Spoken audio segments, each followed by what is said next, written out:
Hello, everyone, and welcome to our podcast, Notes to the Sun. I am your host, Kafra Gregory Bradley, aka KGB. And for those of you unfamiliar with the premise, Notes to the Sun is going to be a weekly 30-minute podcast where we offer some heartfelt guidance to African American men of all ages. From faith and love to self care, finances, and personal growth, each episode we're going to try to deliver some real talk, some practical wisdom, and uplifting conversations that are going to be meant to help all of us navigate through life's journey.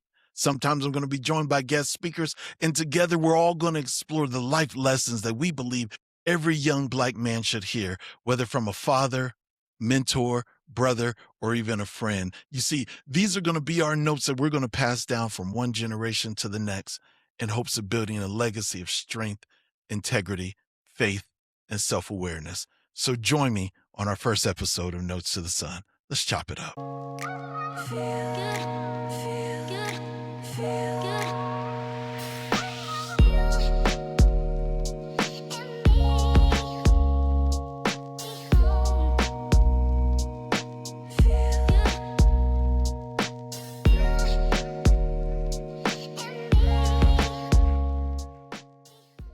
Thank you for supporting Notes to the Sun.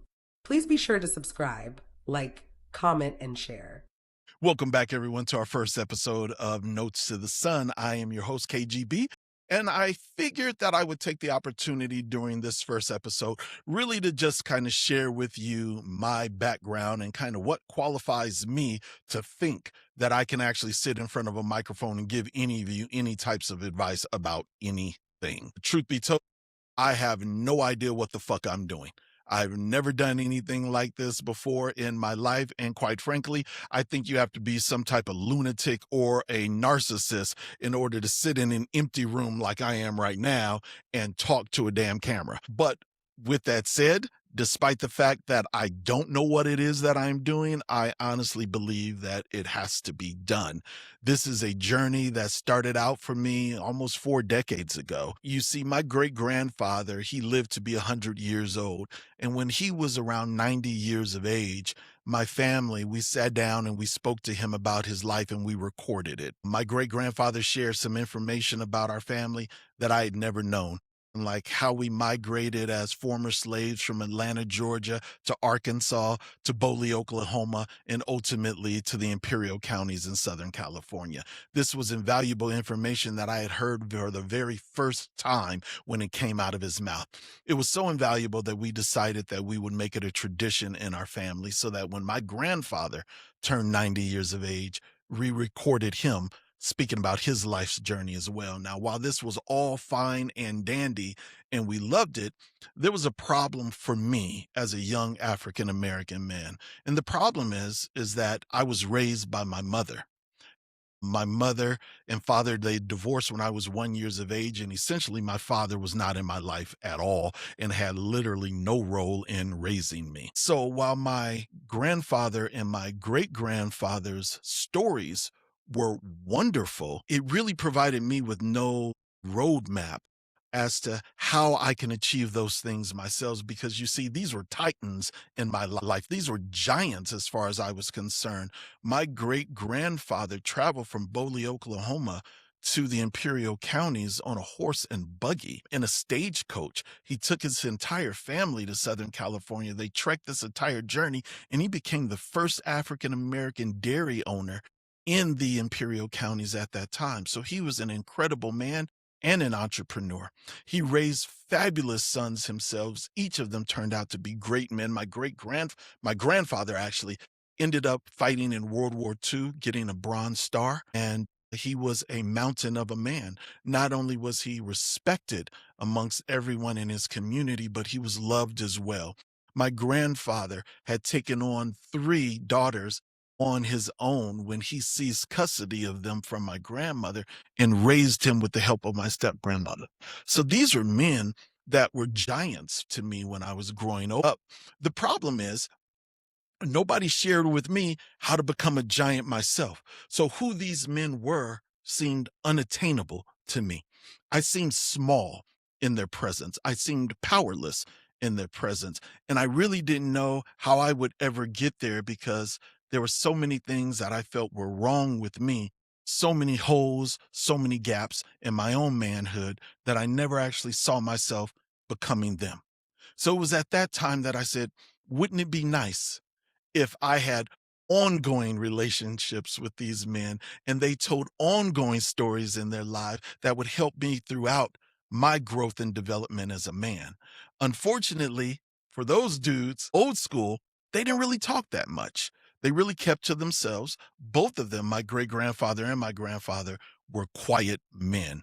They rarely spoke, they rarely shared, and that was just kind of thing that black men did back then. So any type of roadmap that I needed or that they had to become men like themselves was lost.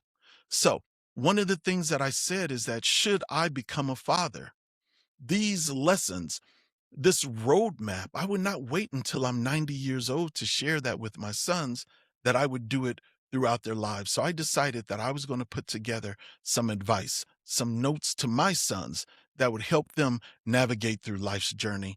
And this is the reason why I came up with this podcast, because I felt not only would it be invaluable to my own children, but it would be valuable to all children, a part of my community as well. So those are the reasons why I created the podcast Notes to the Sun. However, I didn't promise you that. I promise you I take this opportunity today in this episode to share with you my resume as well as the real me. However, of those three things, the resume, the real, as well as the reasons, the thing that is most important to me is the real.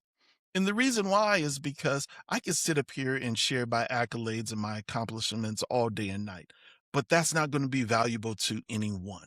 And more importantly, I'll be making the same mistakes and falling into the same trappings that my grandfather and my great grandfather fell into, which is sharing their accomplishments and sharing their lives without necessarily providing a roadmap on how their progeny can get there themselves. So the real is extremely important. Now, some of you may say, oh, well, the resume is important as well.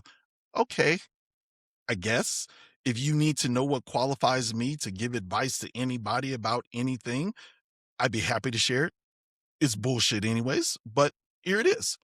I was born and raised in the city of Pasadena. I attended John Muir High School before going to Morehouse College.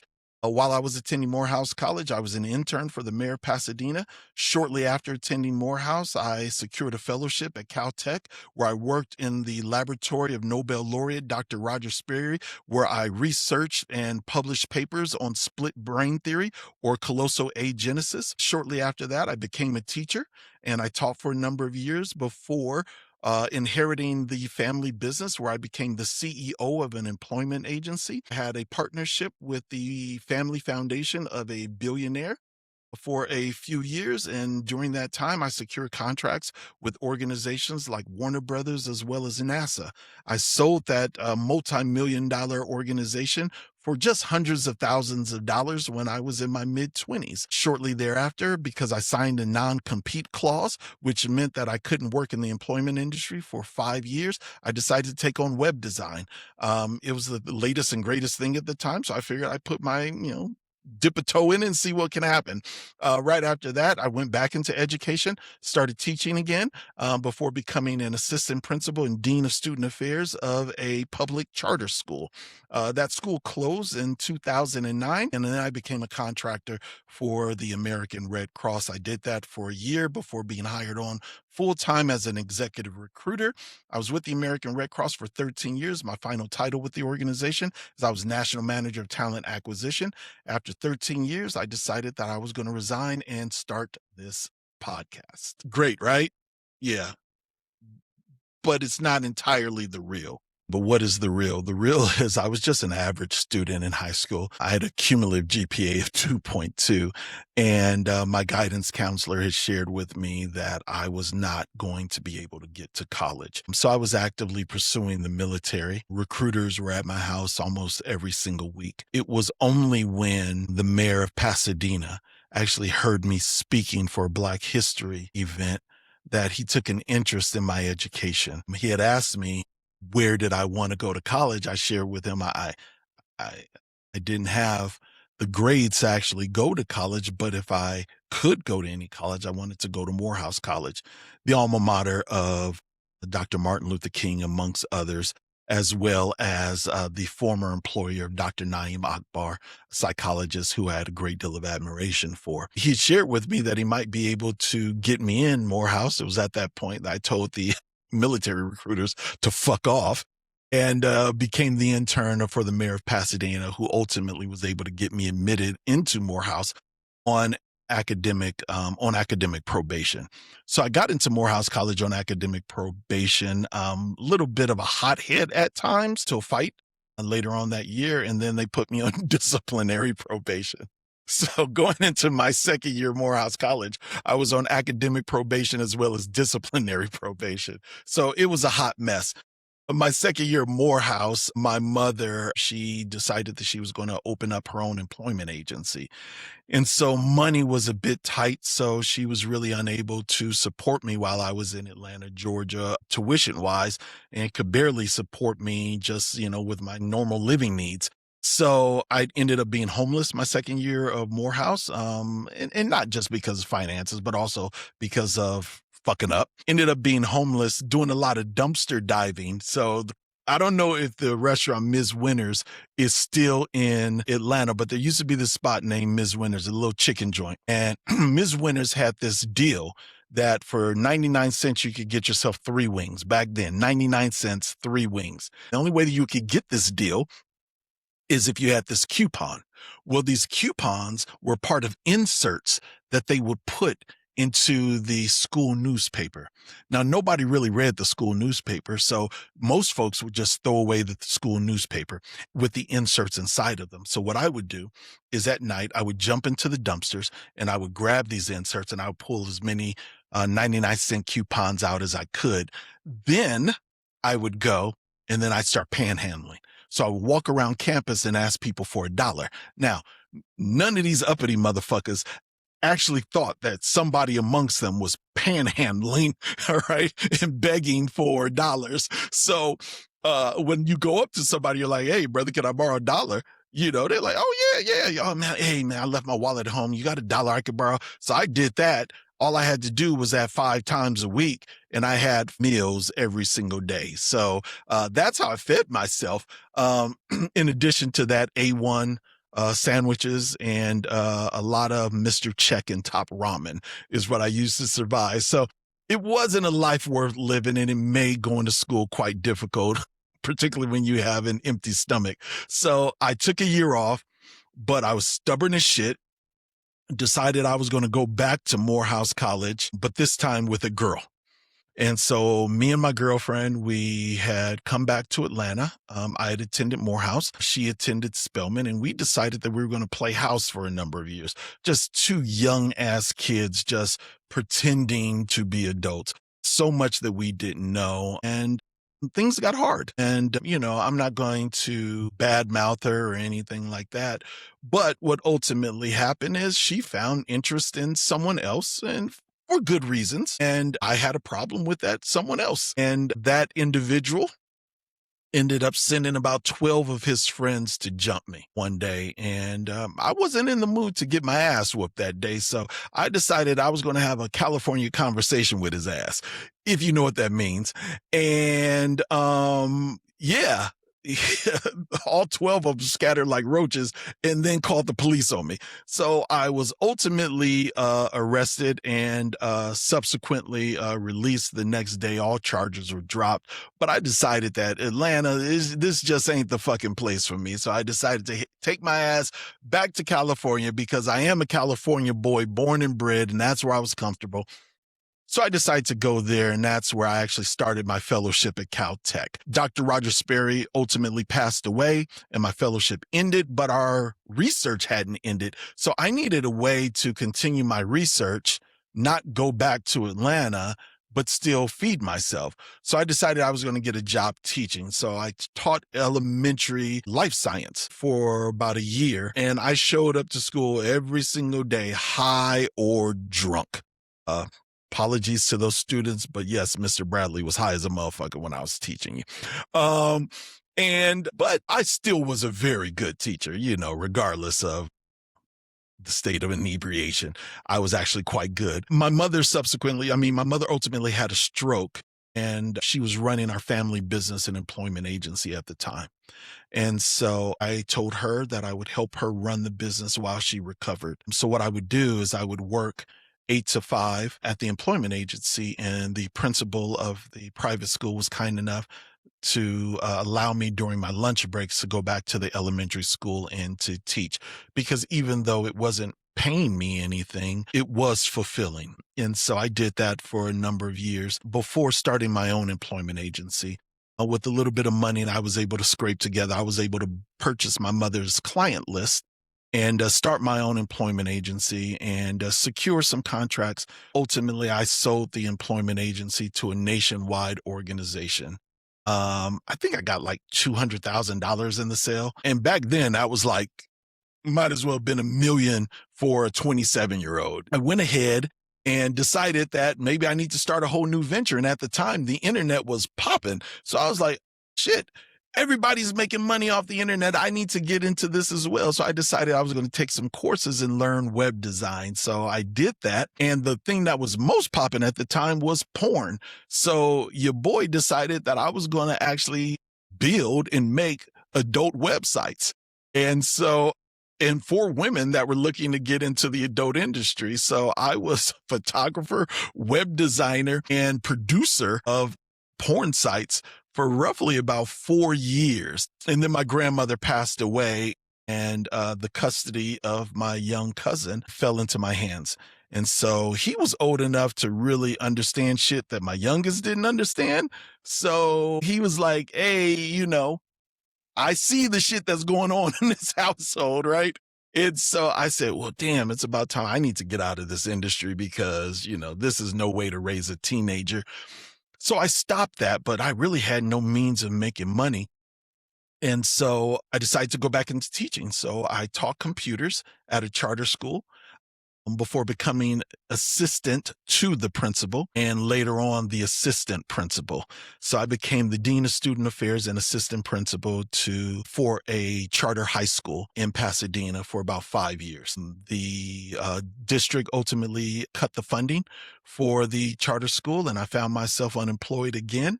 And now, with my experience in employment and my experience in teaching, I decided to combine both skills. And I started teaching folks about how to get back into the workforce, because I don't know if any of you remember, back in 2008-ish was the economic downturn. So in 2009, I decided to start my own consulting firm, in which I worked with nonprofits like the Urban League, Goodwill Industries, to really teach their constituents on how to get back into the workforce. So I did that for a few years before one organization, the American Red Cross, wanted to hire me on as a contract executive recruiter. Now, while I had actually owned and operated an employment agency and a recruiting firm, I myself personally never did any fucking recruiting. So, and that's why the resume is so goddamn important, because my resume said CEO of a recruiting firm. So you'd assume that I knew how to fucking recruit.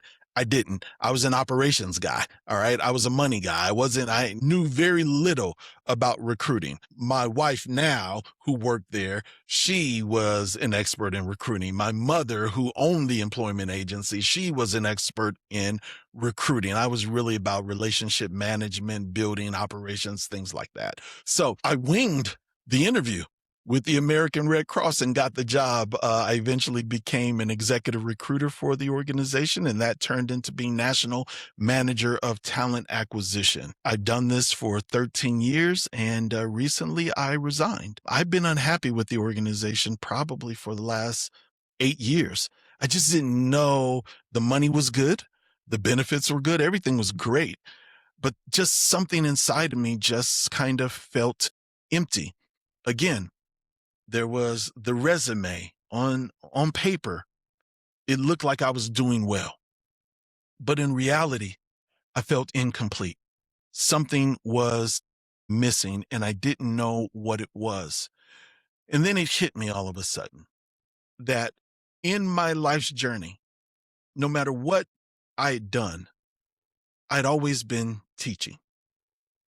Always. Um, I started doing after school programs, mentoring in after school programs when I was at Morehouse College. I was a teacher.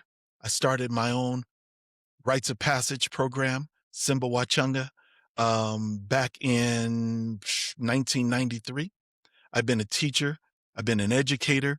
This is where I am most comfortable. And I had lost all of that while I was working for my last employer.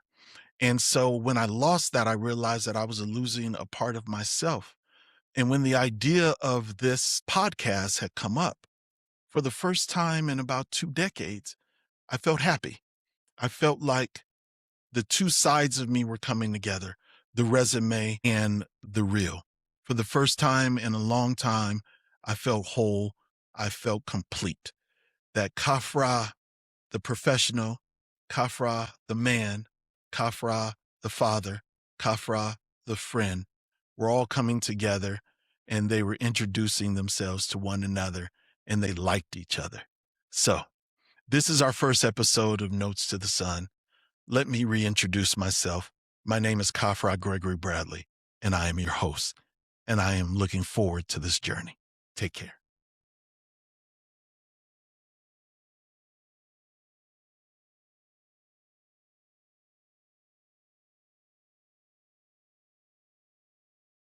Our show is a production of Sunshine Media LLC with all rights reserved.